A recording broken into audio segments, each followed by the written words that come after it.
which is, it's taken from an article. I don't have the whole article. I pull out what I needed. Combating Corruption, the Development of Whistleblowing Laws in the United States, Europe, and Armenia, by David Schultz and Kachik Harutyunyan. It's a difficult name, and it was published in 2015. It says here that the first issue is that whistleblowing must have a strong moral, constitutional foundation in a given society. Okay? It asks for that. I asked the question, what are the conditions which allow you to do that? The second thing is that first, whistleblowers should act based only out of respect and honor of fellow citizens and not because of selfish motives, such as revenge or the elimination of a candidate for career growth. And second, the media and authorities must act together to portray good whistleblowers as heroes. We have a history in this country, my colleague here talked about it, in which a whistleblower came to a very bad end. And we have instances of recent whistleblowers who have been demonized in the public space. And the culture is not here. Look at the combative culture sometimes in the parliament, Madam Speaker. With all due respect for you, it's not you. It's the fact of partisan political behavior in the parliament. And many times you know that I have raised this issue, that if you have a very confrontational stand in the parliament, it makes it very difficult to find consensus on certain things. We go on here. They talk about legislative and institutional measures. I raised the issue of institution. The leadership of this new body, that's to say, if you are creating an institution to deal with this business of whistleblowing, the leadership of this new body should be appointed / elected by the legislature. You know why? Because they want multi-partisan scrutiny.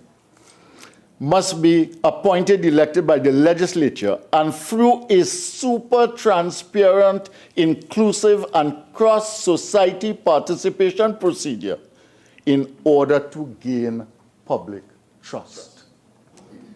Well said.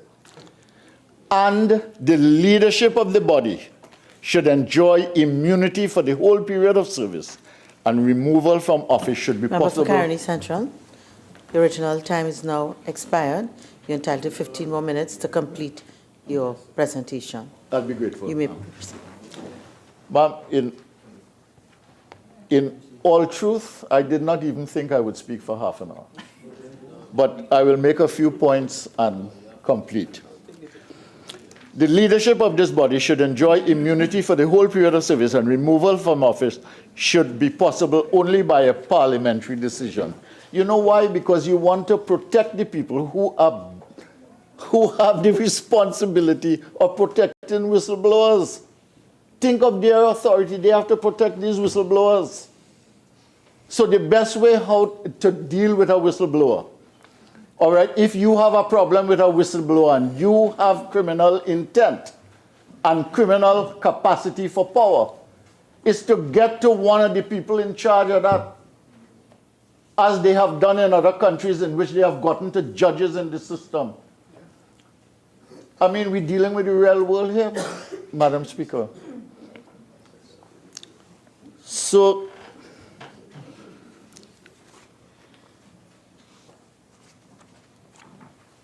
I think that is something that if we take this seriously, and I think I had something here on Nigeria too, you know.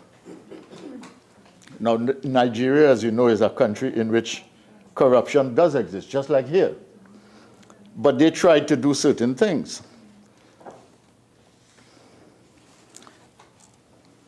They talk about the structure. A structure built on technology is the best bet for a safer system of protection. For instance, the policy should provide for protective measures to be employed in data transfer, should consider the possibility of and present interception and hacking of the ministry's computer system, should consider anonymization of data, and the desirable of a third-party repository for data.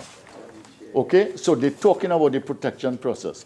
Now, take our bill. What does this bill here have?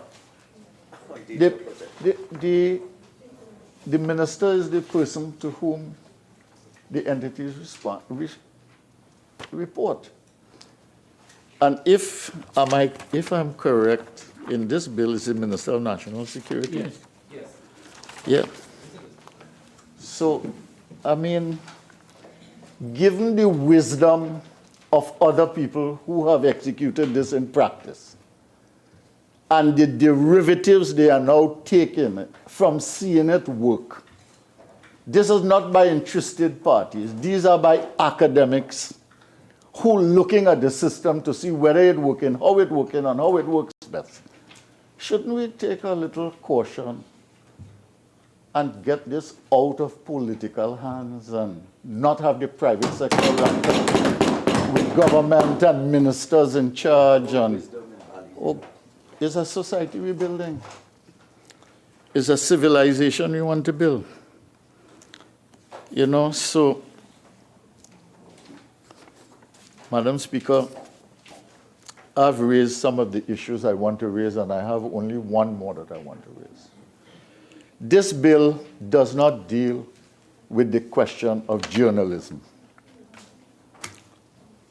And I want to know what is the position of a journalist to whom a whistleblower comes and gives information, and that journalist then publishes the article in the public domain.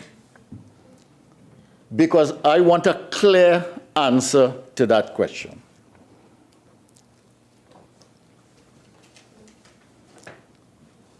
So the question I am asking is whether a journalist in such a situation is protected, whether the whistleblower is protected. Now, I know that there are laws and rules that protect sources in journalism.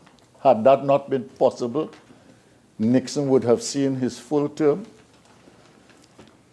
But it is an issue that remains there. You see, because one of the countries on which we claim we modeled this legislation was Malta. And I don't know, Madam Speaker, if members on the other side are aware of a name called Daphne Caruana Galicia.